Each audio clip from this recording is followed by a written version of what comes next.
ارشاد بھٹی صاحب، یہ سارا مقدمہ ہے کہ اس وقت بیانیہ شاید کوئی موجود نہیں ہے، لوگوں کو کنفیوز کیا جائے، ایک دوسرے پر الزام دھرے جائیں، باقی تو ہم پہلے بھی دوست تھے اور آگے بھی دوست ہیں۔ دیکھیے مسعود بھائی، پہلی بات تو خوشی کی بات یہ ہے کہ بقول مریم نواز صاحبہ راجہ ریاض صاحب باتھ روم میں پہنچ گئے۔ دوسری خوشی کی بات یہ ہے کہ بقول راجہ ریاض صاحب وہ اپنے چور، اپنے کرپٹ اور پاکستان کے سب سے بڑے کرپٹ کو، جن کو انہوں نے سنسار کرنا تھا اور گھسیٹنا تھا لاہور کی سڑکوں پر، وہ انہیں سنسار کرنے اور گھسیٹنے کے لیے اپنے خرچے پر ایون فیلڈ لندن پہنچ گئے۔ تیسری خوشی کی بات ہے میرے چھوٹے بھائی دانیال صاحب نے جو لوٹوں کی نئی تعریف کی ہے، وہ کمال کی تعریف کی ہے۔ میرا ہمیشہ یہ ماننا ہے اور میں اس پر قائم ہوں کہ میرے بعد میں آنے والی جو نسل ہے جس کے دانیال ریپریزنٹیو ہیں، یہ مجھ سے کم جھوٹی ہے، مجھ سے کم منافق ہے، مجھ سے کم چور ہے، یہ نسبتاً بہتر لوگ ہیں۔ لیکن آج مجھے اتنا دکھ ہوا ہے کہ جس کا کوئی انتہا نہیں ہے۔ لوٹا لوٹا ہوتا ہے سر، وہ آپ کو چھوڑے یا آپ میں آپ کی میں آپ کا بھائی ہوں، میں خالی یہ ایک بات کر رہا تھا، آپ کو سوری کاٹ رہا ہوں، کہ میں خالی کہتا کہ مفاد کے لیے اپنے جو آتے ہیں، صرف اتنی بات کی تھی۔ تو اسی پہ آ رہا ہوں تو لوٹا لوٹا ہوتا ہے سر، لیکن آپ نے نئی تعریف کی۔ اور راجہ ریاض کو مسلم لیگ میں لینے سے خدا کے لیے اللہ کے نام پہ نہ جمہوریت سے جوڑیں نہ پاکستان سے جوڑیں۔ ہم پہلے ہی لٹے پٹے ہیں، پاکستان بھی لٹا پٹا ہے۔ آپ دیکھیں یہ جو فوج کریک ڈاؤن کر رہی ہے، ہر چوتھے گھر سے ڈالر نکل رہے ہیں، ہر چوتھے گھر سے ذخیرے نکل رہے ہیں۔ ہمیں تو یہ 5-10% طبقہ اشرافیہ لٹ کے لے گیا۔ اچھا، اور راجہ ریاض صاحب نے طاقت کو لات مار کر مسلم لیگ نون میں آئے۔ بھئی ان کے پاس کیا طاقت تھی؟ وہ وزیر داخلہ تھے، وزیر خارجہ تھے، وزیر تجارت تھے، وہ سپیکر تھے قومی اسمبلی کے، وہ ڈپٹی وزیر اعظم تھے، وہ وزارت کے لیے تڑپتے رہے آخری عمر تک، آخری لمحوں تک، لیکن انہیں وزارت نہیں دی۔ ان کی ناراضگی تھی تحریک انصاف کے ساتھ، انہیں وہ سیکٹری بنانا چاہتے تھے، پارلیمانی سیکٹری، وہ نہیں بننا چاہتے تھے، اور وہ پہلے سے ہی اس کے خلاف تھے۔ وہ پیپلز پارٹی کو بھی چھوڑا انہوں نے لات طاقت کے لیے، تحریک انصاف کو بھی چھوڑا طاقت کے لیے۔ حوصلہ رکھیں دانیال بھائی، ایک دن طاقت کو لات مار کر وہ کسی اور پارٹی میں بھی جا سکتے ہیں۔ تیسری بات جو آپ نے کی، اب مجھے یہ کل تک سارے اکٹھے 16 مہینے کی بدترین جو حکومت بھگتائی ہے ان ساروں نے، اور جس میں اس کو ملک اور قوم کو تماشا بنا کر ریکارڈ مہنگائی، ریکارڈ بے روزگاری اور ریکارڈ غربت میں دھکیل کر گئے ہیں، اس میں یہ اکٹھے حلوے کھا رہے تھے۔ اب کیا ہو گیا جی؟ پی پی وعدے سے نہ پھرتی تو الیکشن ہو چکے ہوتے۔ مولانا حلوہ کھا کر کہہ رہے ہو کہ حلوے میں گھی کم تھا یا شکر زیادہ تھی، پیپلز پارٹی۔ آپ مولانا شامل نہ ہوتے تو حکومت ہی نہ بنتی پیپلز پارٹی۔ ہمارے حلیف جو ہیں وہ بزدل ہیں، بلاول صاحب کو آج پتہ چلا ہے، ڈرپوک ہیں۔ مسلم لیگ والے مشکل میں ہوں تو پاؤں پڑتے ہیں، مشکل نکل جائے تو گلے پڑتے ہیں، اور مسلم لیگ نون کے علاوہ کسی کو الیکشن کی تاریخ کا پتہ نہیں۔ کٹ پتلیاں نہ بنائیں، لیول پلینگ فیلڈ دی جائے۔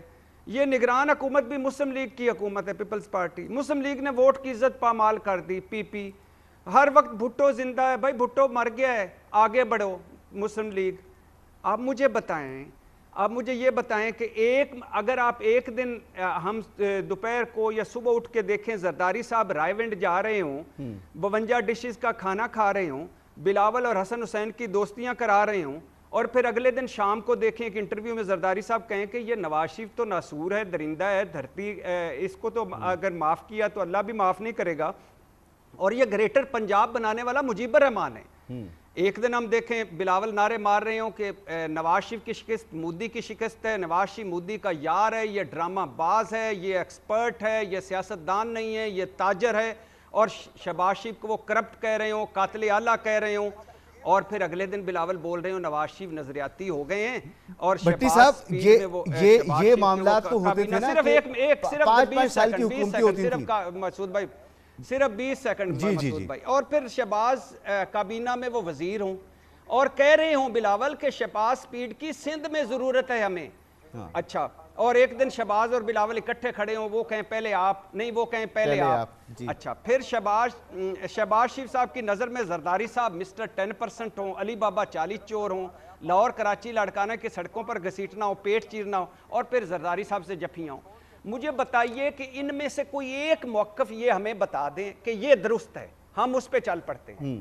یہ بھٹو اور ضیاء کا جفی ڈالنا درست ہے یا بھٹی صاحب یہ تو سیاسی اسٹریٹجی ہے نا۔ دیکھیں میرا سوال یہ ہے بھٹی صاحب، بھٹی صاحب سوال یہ ہے کہ 5 سال گزرتے تھے نا، اس وقت تو صرف 16 مہینے کی حکومت، اس کے اندر یہ سب کچھ، اور پھر 1 مہینہ بھی نہیں گزرا، چند ہفتوں میں یہ بالکل پلٹ گئے۔ تو یہ کنفیوز کرنا ہے نا عوام کو کہ کنفیوز کرو، کیونکہ اور کوئی بیانیہ نہیں ہے، اسی پر ووٹ لو۔ تو یہ عوام قبول کریں گے اس دفعہ بیانیے کی جگہ یہ چیز قبول کریں گے عوام؟ دیکھیے یہ ایک پہلی بات تو یہ ہے کہ وہیں سے بات کہ ایک بتا دیں کہ کون سا درست ہے کون سا غلط۔ دوسری بات ہے کہ اس کو سیاسی نہ کہیں، سیاست عبادت کا نام ہے، سیاست 2 نمبری جھوٹ، منافقت اور یو ٹرن والی نہیں ہوتی۔ تیسری بات یہ ہے کہ عوام قبول کرے نہ کریں ان کی مرضی، عوام کی مرضی، عوام اوپر اقلیت کو نکال کر جو حال ہے اور نیچے اقلیت کو نکال کے عوام کا جو حال ہے، مجھے اس سے کوئی غرض نہیں۔ مجھے صرف اس سے غرض ہے کہ ان لوگوں کے ساتھ لگتا ہے رہنما، لیڈر۔ خدا کے لیے یہ صرف اور صرف ایک اقتدار کے لیے کہ اب بلاول صاحب کو وہ کریک ڈاؤن ایک ہو رہا ہے، کوئی سنا ہے، یا سندھ میں پیپلز پارٹی کے خلاف کوئی آل پارٹیز اتحاد بن رہا ہے، یا بلاول نے جو گلہ بھی کیا کہ تمام ان کے پسندیدہ جو افسر یا جو افسر تبدیل ہو گئے، اور چونکہ اب وزارت عظمیٰ کے خواب بکھر رہے ہیں، نواز شریف صاحب زیادہ فیورٹ ہیں، تو ایک صرف چیز کے لیے نہ کریں سر۔ بلاول صاحب آپ کی اتنی لمبی اننگز ہے، اتنا مریم صاحبہ اور بلاول صاحب کی اتنی لمبی اننگز ہے کہ انہوں نے تو آگے بھی آنا ہے۔ تو بریک لینا ہے مجھے بھٹی صاحب، بریک لینا ہے۔ بریک کے بعد بہت سارے سوالات ہیں، اور دیکھیں ہمیں کنفیوژن سے باہر نکلنا ہے، اور ہم چاہتے ہیں کہ میاں صاحب بھی آئیں، وہ بھی لیڈ کریں، زرداری صاحب کریں، بلاول صاحب کریں، یہ تمام جماعتیں بھرپور طریقے سے سیاست کریں، لیکن سچ بولیں ہمارے ساتھ۔ بہت جھوٹ ہو چکا